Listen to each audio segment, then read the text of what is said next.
This is Mike Ross, public address announcer for your Toronto Maple Leafs, and this is the Leafs Late Night Podcast, your post-game destination. And now, your starting lineup: Roscoe, the Fanalist, Southey, Biehn, and Gardy Brodeur on the Leafs Late Night Podcast. Hello, and welcome back to Leafs Late Night, where it's never too late for the Leafs. Though, might be a little late for Ridley Grigg to save any face with Leaf fans, but that is coming up later, so stay tuned for our breakdown of that. Obviously, we got to talk about it. As always, we were presented by Inside the Rink. Roscoe, joined by Biehn. How's it going, buddy? It's going. How about you? Oh, good. I like the black and white stripes you got going. Yeah. You playing a part? Yeah, anybody can be a ref. Anybody can, run a department of player safety, so why not play the part? Oh, shit. Good way to start. Wow. So, I mean, anybody who's been listening is no stranger to our lack of confidence in the depth of this team. I mean, it's been pretty obvious who's running the show the last couple weeks. I mean, all the goals have been coming from the same core of people you expect them to come from, but, I mean, you don't want 100% of the points coming from there, and that's kind of what it's been lately. And when they have an off night all at the same time, this team does not look very good. Yeah, it's tough to watch, right? Like the big boys have been playing actually really well for a good chunk of the year, and then we haven't had the depth scoring that we thought we were going to have. I pulled up a little list here on Cap Friendly, shout out, and I put the search parameters to players making between $4.5 and $6.5 million. And I want you to guess where Tyler Bertuzzi lands on that list. What number? Out of 100. Out of 100? I think. Oops. Didn't mean to hit that. A little premature. Jumped the gun on that one. Sorry. Excited. I would have to say about 95th. Here, let me see. Well, sorry, there's 124 players making between 4.5 and 6.5. You said 95th? So in that case, 115. Okay, he's not quite that bad. He ranks at 77th, just between Rielly Smith and Jason Zucker at 21 points between the group of them. Leading that group, can you take a guess? And what was the contract range again? 4.5 to 6.5. 4.5 to 6.5. The first two contracts that popped into my head, they're both out of those deals right now. That was McKinnon and Pasternak. They were both on crazy good deals. Oh, yeah. 4.5 to 6.5. It's going to be someone that I'm going to slap myself for not saying, but I can't think off the top of my head. Steph is screaming it, I know.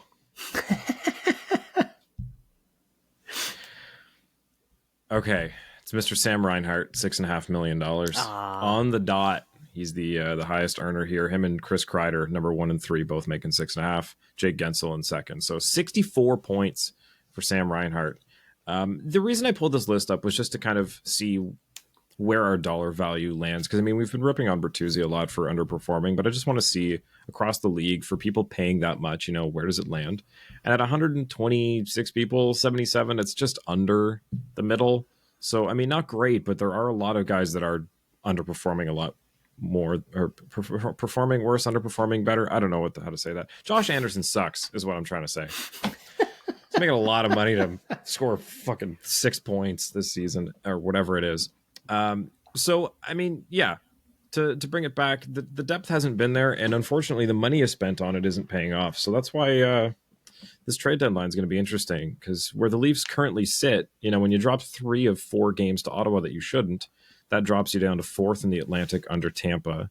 And if we look at the wild card race, we are in the first wild card spot, sharing that at 60 points with the Detroit Red Wings. That is not where the Leafs want to be right now. So, trade deadline, what the fuck do you do? Like, there's nothing to buy with. You've got no chips. They don't want to trade Cowan. They don't want to trade Minton. I'm glad. But I mean, that doesn't leave much to send out the door to help this team, nor does this team seem like anything on the market can help them. Like, I don't know. Do you punt on this year at this point? Like, I know it's February 12th. There's still quite a bit of runway left. We've seen a lot of teams turn things around quicker. But I mean, with how little there is available to do and how much competition has started to spend and run away with it, like, I'm starting to get the feeling that maybe you just punt on this one. Like, So Brad took over in a really weird time. It was in the middle of the draft. You didn't really get to make all the moves.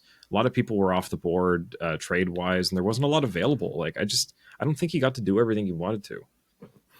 So I at first I want to say that you don't punt a year away with when you have players that we have. Like, okay, if Matthews, Marner, and Nylander were all off with injuries done for the season, yeah, absolutely, you punt the year away. They're all healthy. They're all still here. We can't do that. I guess by punting, I mean, like, don't spend what little you have on trying to bolster this. Like, I think what you have is what you have this season. Like, you hope that Woll comes back. You hope that, a couple of the guys start clicking a little better. Maybe Bertuzzi turns it around in the playoffs. But, like, really, I don't think you spend anything on this year. Well, that's another thing, too, is that everybody hasn't fully lived up to what we know they're capable of. Bertuzzi, Domi, and it's not like they're playing bad.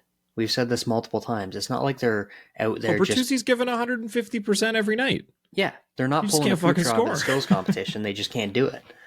Like, so if they weren't giving the effort, I would be a lot more concerned.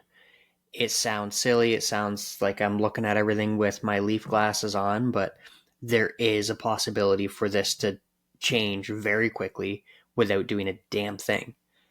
That being said, none of us expected a single thing that Tree Living did this summer. Like, none of us. Yeah, but to be fair, like, none of the things he did have really been the difference makers this year.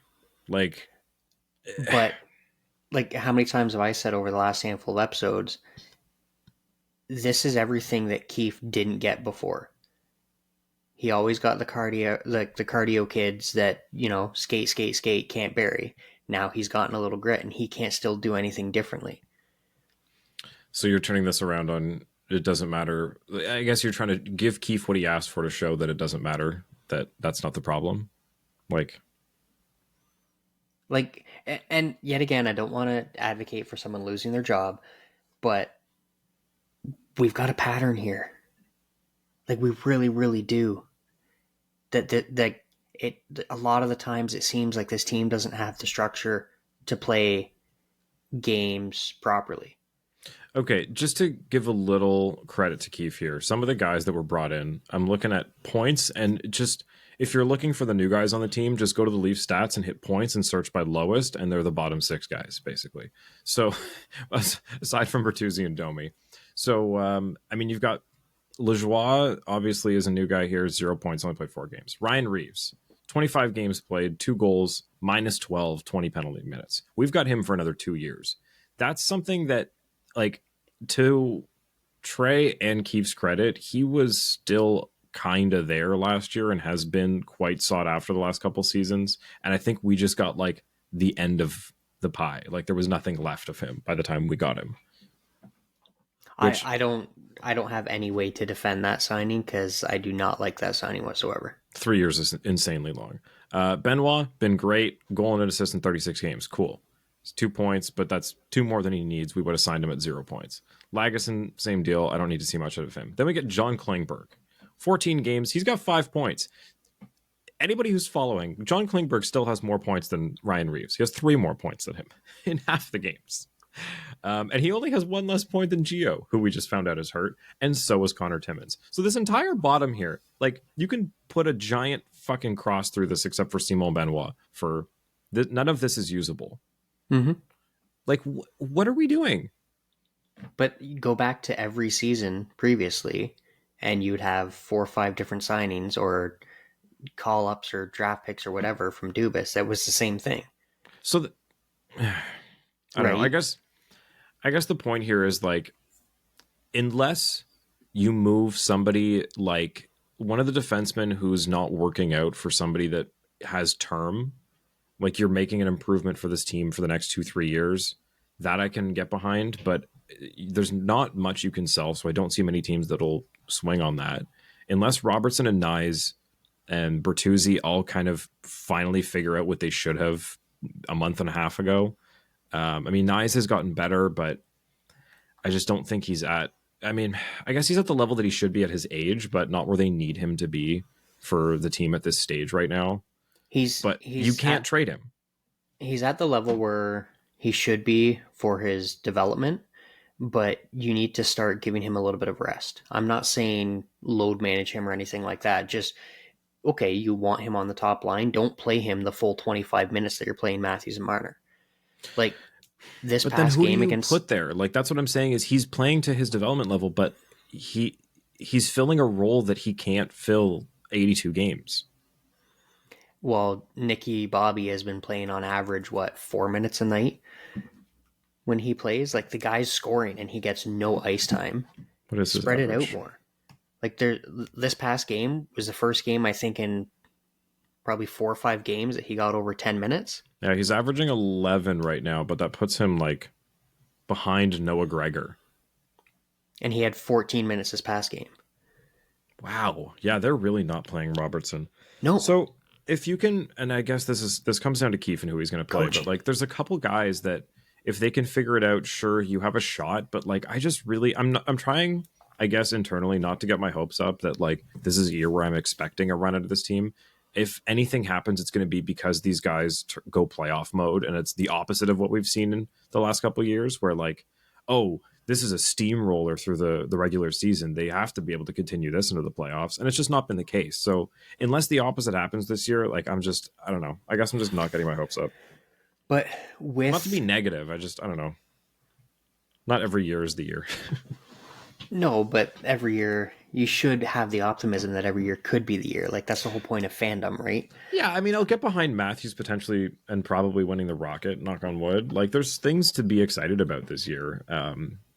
The fact that we've gotten over the first round hump, I think I've put less pressure on my own expectations every year to like, guys, you have to do this or I'm going to break something. I feel like just ripping that Band-Aid off kind of lets me breathe a little bit and not see every playoff as like make or break. Like what is one of the things we were saying about the Oilers at the beginning of the season? It's the Oilers. They could turn it around at any point. But that you take McDavid and you take Draisaitl away and they're a lot of mid, right? Yeah, right. Yeah. Kane's a little higher, but some are a little lower. Hyman. There's a lot of mid there. Look at the Leafs. Matthews, Marner, Nylander, Tavares is still better than a lot of the NHL, right? Like, there's a lot of talent there, and the rest of it, like, take our Leafs glasses away. We got to get some of those made for our store. We definitely do. Like, there's players with potential. Nyes has great potential. Robertson still has great potential. But at this point in time, there's a lot of mid right there. Well, look what the Oilers have been doing. It's the same goddamn roster. All they did was add Corey Perry. I mean, yes, but there's also the asterisk that their goaltending was absolutely abysmal. Like, Jack Campbell turned into a non-playable starting goalie, and Skinner was no better. And Skinner randomly was worse when Campbell was sent down. And Skinner randomly just went, oh, if I'm the only guy, I guess I have to do it, and figured it out. And now he's completely usable. But also what else changed is the whole team started to play better defensively.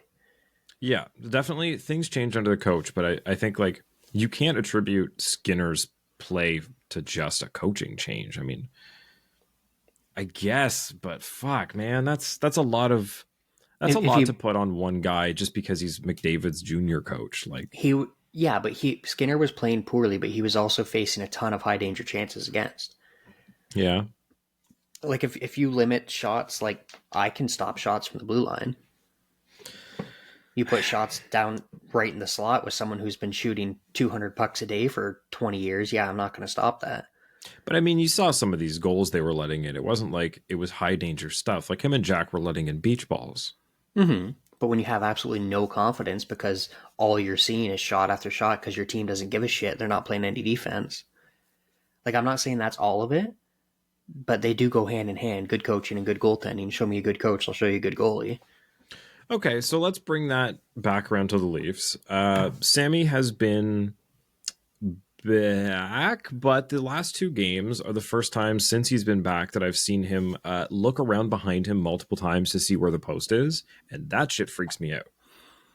Yeah. So before the All-Star break, he looked a lot more calm in net. He didn't have to constantly search for where he is. He wasn't swimming as much. Like, he wasn't doing any unnecessary movements, and that's a big change for Sammy, especially over the last 6-7 months. But the last 2 times we've seen him play, I think it was he's Jones the played other 2. night, right? But Yeah, it was Jones in Ottawa. Like, he's starting to kind of revert back a little bit. So whatever he did when he had that little, like, break before the All-Star break, he kind of needs to get back to that and get himself back in the right headspace, because physically we know he's a good goalie. We know he can do it. He's proven he can do it. But he just has to get in the right headspace for that, because, like, goaltending is ridiculously mental. Well, yeah, and clearly they noticed it if they put Jones in against the Sens. Now that I go back to those, reset where my mind's at here. But yeah, so obviously they saw it. They switched into Jones, but it's like, again, this just shows how fragile this tandem is, especially, like, even if Woll comes back, like, it's not set in stone that he's going to be great, especially after all the time he's missed. So, again, it's just another question mark that I don't know if a trade, like a simple trade, or something not so simple like a coaching change, is going to fix this year. Like, well, it's and yet I again, feel like it's you got to do surgery on this roster at this point. well, yes and no. Like, they're all hockey players. They all can play the game, and they've played many different structures over their entire careers. You just need to get everybody committed. And Keefe is not getting everybody committed. The last 2, 3, 4 years, they've actually played a really good team defense game, but they're not doing that this year. They've got away from it completely. Yeah. Like and they on the have flip side, they've got defensemen that are playing better. Like, I mean, we've got Rielly having a much better season than the last 2, and I think the emergence of guys like Benoit and, I don't know, I guess just Benoit at this point. McCabe's been better too. McCabe's Somebody been that's going to playing be pretty decent sticking hockey around this season. But I think you also see another year on Gio and another year on Brody. So, well, and that's what I was just going to say, is the fact that we're seeing some aspects of the Leafs defense that is actually working really well. Like Benoit, McCabe's been playing a lot better. Playoff Rielly has been here all season, yeah. which has been incredible. And we're doing all this with our best defensive defenseman over the last, 4 years, isn't playing great with Brody. Yeah. And guess who we didn't mention in all of this? Timothy Liljegren, who, unfortunately, here we are in February of 2024. I mean, look, it was a long road with him and Sandin. We had high hopes for both of them and rolled the dice and picked Liljegren and shipped Sandin off to Washington, and here we are. I don't think either of them are really what we thought they would be. I mean, Sandin's obviously on a shit team in Washington right now, but, like, I don't think Liljegren's getting any better than we've seen. Like, I think his best games have already happened. Like, this is as good as he gets. There's potential that he could get better. He'll never be from what we're seeing, he'll never be a top 2 defender.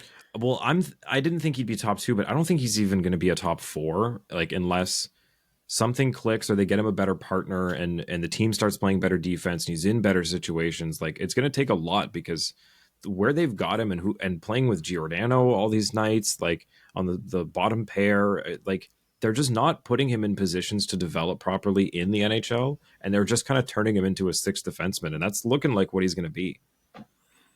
Yeah, it all it takes is that one season for it to click for him with, like you said, either with a good partner or a better mindset of how he wants to do things. Like, there's so many defensemen that coaches, general managers have just said, you know what, no, they're never going to be anything, and then they turn out to be great.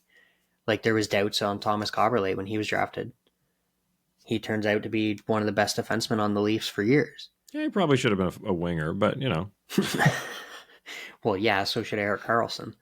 Yeah. No, not going to deny that either. Right? Like, I'm not trying to say he's going to be amazing. I love Lily. That's been no secret. I've always loved him and Sandman. I loved both of them. It just doesn't work for every player, right? And that happens. That's part of the game. But a lot can be said for how they're playing, for how they're like. A lot of times there is no structure. Some of the plays that when they're trying to leave the zone or when they're trying to even just cover defensively, it's like, what are you guys doing? There's so many lapses. So many people out of place, and like their stick is in the opposite lane of where the pass or the shot would go. They're like leaving guys open in front of the net. Two guys go after one guy. Like it's insane the peewee level defense that they've been playing. Oh, it's been crazy. And like, yet again, I'm not trying to get anybody fired, but there's simple things that can be done to change it. And if you want to try to say, okay, it's just the player's not doing what the coach wants, well then coach. Like if it's truly you're trying to instill a system and they're not doing it, then coach. Bench them. Don't give them the ice time. You have no issues not giving players ice time. Just ask Robertson. Yeah, we've not seen a single player benched in a long time. David Kampf. David Kampf, yeah, that's it. Who pretty much shouldn't have been benched it. That game, and the penalty kill hurt for it. Like this is coming off of where we would see Justin Hall play a couple bad games, and it's like, oh my god, send him to the press box, and it would have a good effect. He would be like, oh shit, yeah, I was playing bad. I'm gonna work on a couple things. Come back. He'd play great for a couple months. Regardless of how people talked about it, he would be good for a while. Every time they scratched him, he was good after. About half we have seen so many guys not get scratched. Literally just we switch them out for someone else. And that is not the same. No, it's not. And like, I feel like I'm sounding like a broken record, but we've tried everything else. It's look, I'm not discrediting that a lot of this is on Keefe, but like I'm back to Liljegren for a sec. I'm not trying to discount that, he hit his own ceiling. I think this team lowered his ceiling in the way that they handled it. And that comes down to management and coaching. Like, if you don't find somebody to fill out, like, okay, how do I put this? When you're looking at developing somebody, you have to put them in a position to succeed. And if you see that your 40-year-old defenseman is declining game by game, why would you put them with the person that you want to be on this team long term and is going to be here potentially past when Morgan Rielly's here if things pan out? Like, what? I don't understand the logic behind tanking them by sticking them on for 7-8 minutes a night with a guy who's not able to keep up with 85% of the players on the ice anymore. You're trying to utilize his strengths to cover up another player's weaknesses when he's brand new in the NHL. And it's like hiring a millennial to do some a bunch of tech stuff at the company when no one else knew how to do it. And all of a sudden they're doing 6 people's jobs. It's like, this isn't a way to have a long-term employee. And I think that's where they fumbled Timothy Liljegren. Yes. Now, it was working when they first tried it because Gio and Lily actually looked great together when they first tried it. But you have to try to decide what type of player you want him to be. Like, Lily's in my eyes, he's kind of more likely to be like a two-way defender. Yeah. Like, not as defensive as Brody, but not as offensive as Rielly. Like, we've seen him take a couple shots from the blue line that have been, gone through the crowd and tip off somebody go in. Like, he's got a decent shot. And every now and then he'll cut up to the net and he'll have a great tip or a great little play in tight. Like, he can do that. He needs to find that good happy median. Yeah, I wish they'd tried him out more on power play too. I know there's been a couple times when he's gone out there, but like, I think that's really where you needed to try him out, especially after, you lose Klingberg and you're kind of leaning the rest of the defense into being defensive. Like, why not? I don't know. Yeah. Okay, so while we're on defense, we got to talk about the big old elephant in the room, which is the end of the Senators game. Oh my good God. So I was hoping we'd have Southey here because he was actually at the game, but I think he might have passed out. So obviously, empty net, Leafs are down by 1. Ridley Greig, as we've all seen, comes skating down right in front of the net, takes a big old clapper. And as he is skating around the boards with 5 seconds left, he is absolutely demolished with a two-handed cross-check to the side of the dome by our very own Morgan Rielly in the least Morgan Rielly way I've ever seen. This is the last guy I expected this from on the entire team. It goes to show that this mentality has indeed bled through all of them. They are all seeing red when things are not going their way, and that's kind of what we wanted. But what was your initial reaction when you saw this? Not like after everyone talking about it in the replays. Like, what was your initial reaction?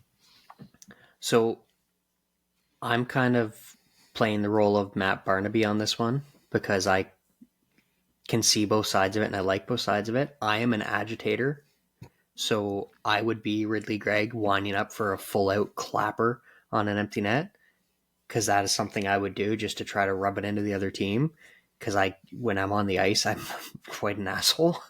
But then at the same time, if I saw someone doing that, like as a goalie, if I got pulled and I'm sitting on the bench because we pulled me to get an extra attacker, I saw that happen, I'd be skating off the bench to block him in the face. So like, I can see both sides of it. When I initially saw it as a Leaf fan, from that aspect of it, I hated what he did. I loved the fact that Rielly went right over there until I saw the stick go up. As soon as I saw the stick go up, I'm you friggin' idiot.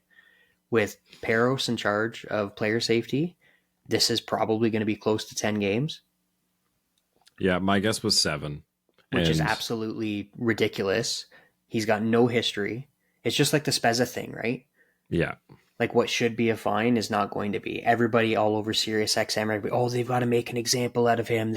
He deliberately went for the head. Okay, yeah, so did Perron. Yeah, there's been a lot of deliberate, targeted intent to injure attacks this year, and look, I am in no way defending what Rielly did. What I'm saying is there is absolutely zero consistency in how these things have been punished this season, last season, and we all know this. So all we can go off of is the history with the Leafs in similar situations, and the closest thing we have is Jason Spezza. It's a retaliatory hit that was targeted and very obvious. Mm-hmm. So like, I want to defend Rielly getting pissed off because, like you said, from the whole roster of the team, that is probably one of the least likely players you would expect to see that from. 100%. So I do like that fact because the team is showing that they're tired of all the BS, everything that's going on. Like the Jets, like, oh, is there anything better than beating the Leafs? Like that kind of shit, right?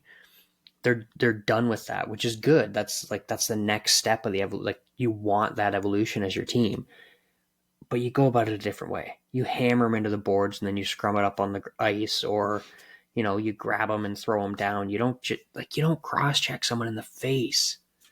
Yeah, that's where it crossed the line for sure. And I mean, obviously both acts from both guys are on a different level, but I think my initial reaction, or not initial, but I'd say like 10 minutes later was like, I think both of those guys probably both regret and wouldn't do that again. Like it's one of those things where in the moment they're like, fuck yeah. And then immediately you're like, you know what? That probably wasn't a great idea.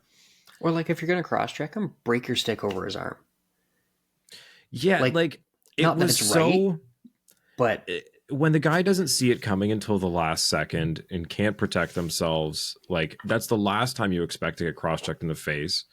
After a whistle, you've just scored. It's the end of the game. Like, I mean, like you said, rough the guy up, hit him, like, sure. But that's dangerous, and it's just not something, regardless of what jersey you're wearing, that we need in this game. And again, it's just so crazy that we're talking about Morgan Rielly in this situation. Like, it's like if Mitch Marner like two-hand slashed a guy in the face and broke his teeth out or something. Like, it's just not what you expect from that. I would almost expect more because Marner wears his emotions on his sleeve, man.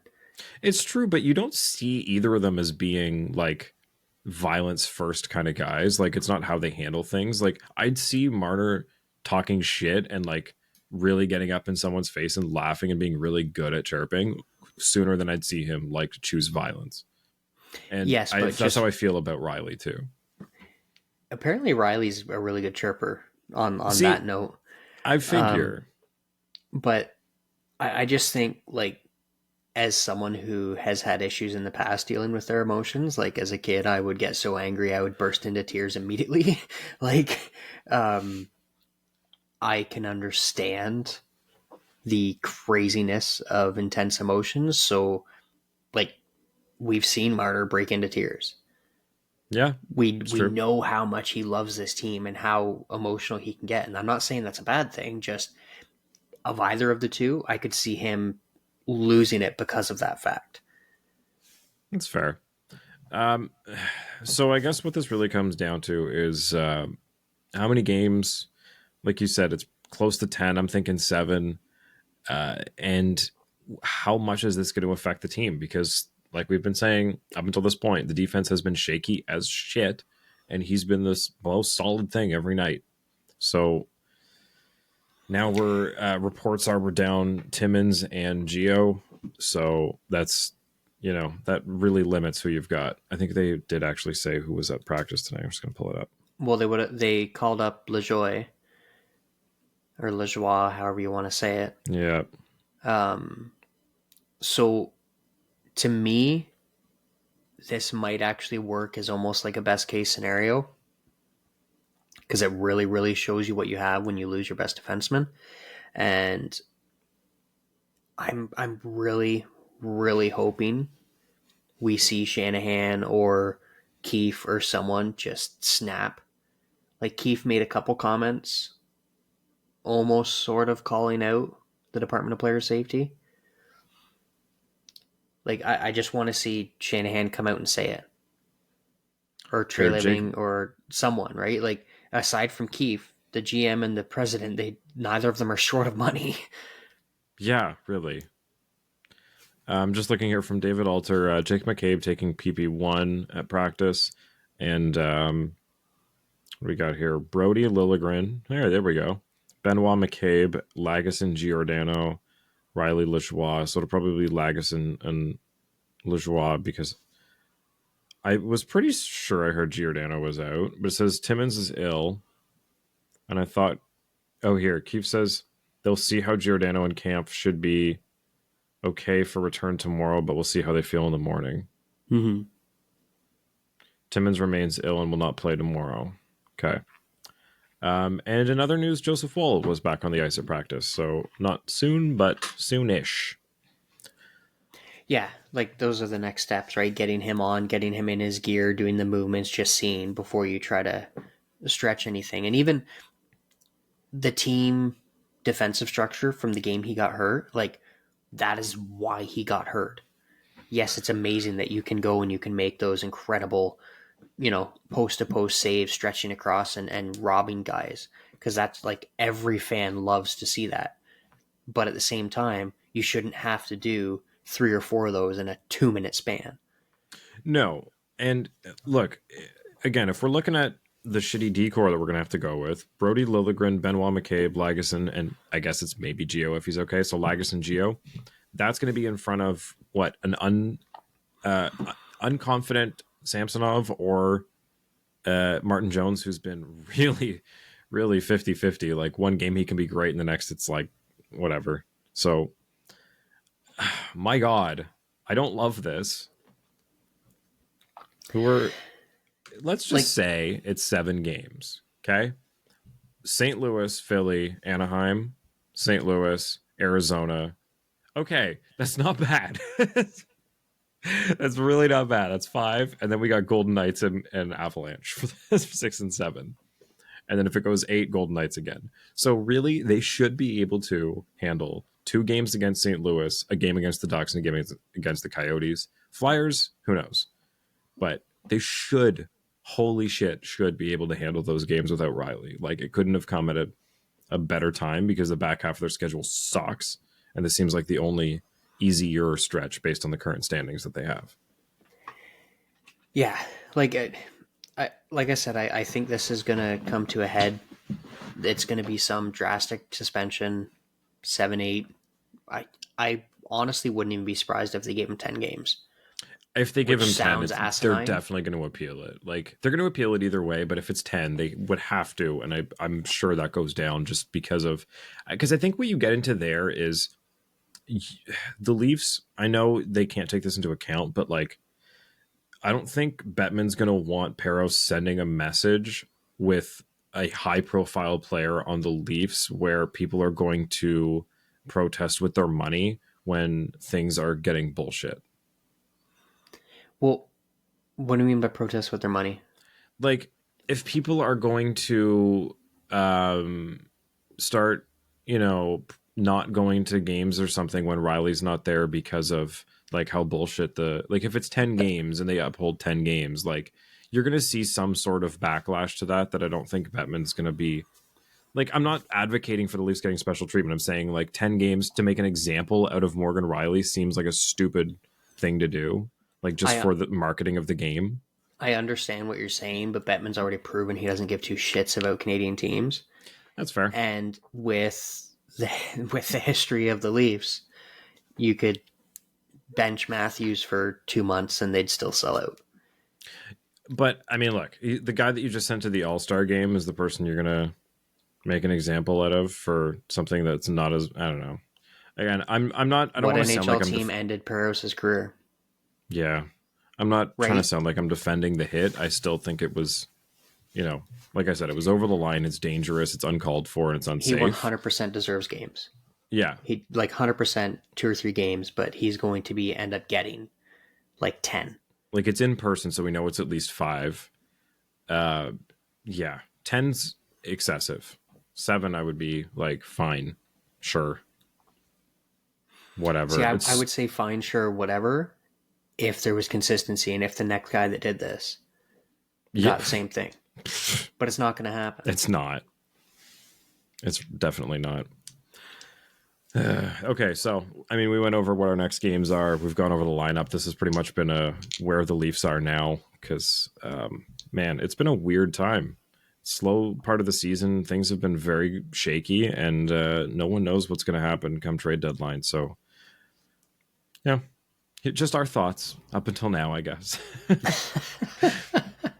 Thanks. If you guys have any questions or some games you want us to play, we are going to get back to it here. But just a short one tonight because we got an update on this Rielly thing, and it's late. So appreciate y'all, and we'll see you next time. Ciao. Ciao. Ciao. Ciao.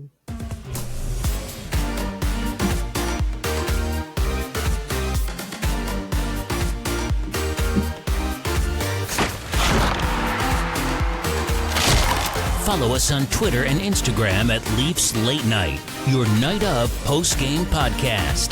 Available after every game on YouTube, Spotify, Apple Podcasts, Audible, and more. Look how tight that hat was. That was giving me a headache. That Leafs hat is too small. Giving away a free small Leafs hat to whoever claims it.